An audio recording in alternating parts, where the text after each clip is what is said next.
Hemorrhoid is a natural part of the anatomy.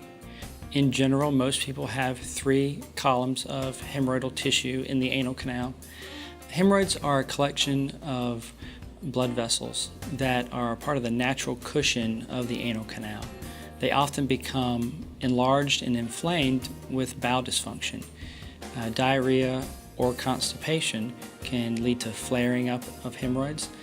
Internal hemorrhoids usually will have bleeding, or they will prolapse, meaning they will kind of push out during a bowel movement. There are also external hemorrhoids that can be very painful and swollen and bleed with bowel dysfunction. So we see a lot of patients with anorectal complaints, and the number one assumption that a lot of patients make is that it is from hemorrhoids. It's often that we find patients who have other issues, things that can cause pain or bleeding from the anus are not always hemorrhoids, so it's always important that if you're experiencing pain or bleeding that you seek medical attention. We have a lot of different interventions for hemorrhoids. Usually we start out with patients working on identifying their risk factors for hemorrhoids, such as prolonged sitting on the toilet, dietary habits, straining to have a bowel movement, and so we can work on those as well as working on adding fiber to a patient's diet, which can add bulk and make for easier bowel movements. Often patients are identified as having irritable bowel syndrome, and making sure that they're seeing a GI doctor to address those changes in their bowel function will help with their hemorrhoids as well.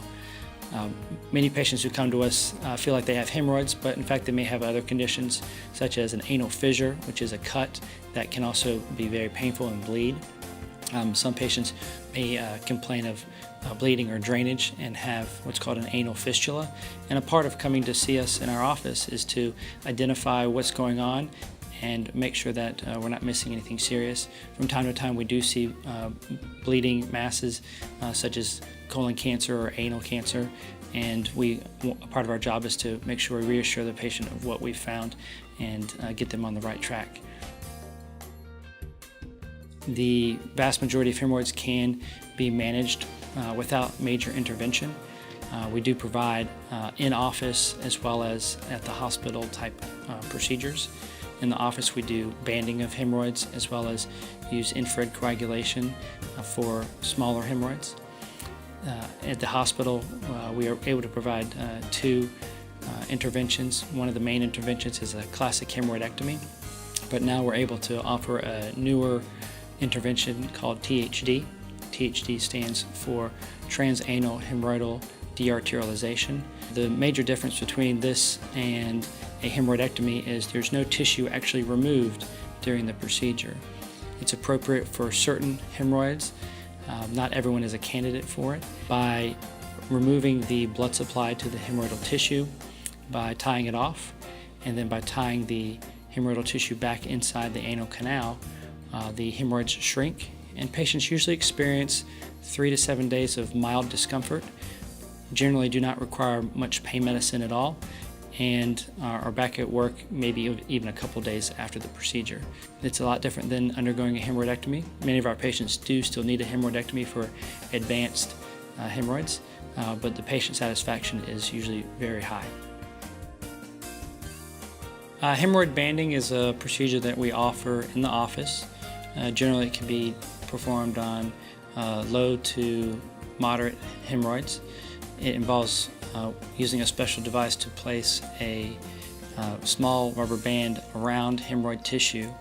This constricts the blood flow to that tissue and allows that tissue to fall off in a few days, removing the hemorrhoid tissue from the anal canal.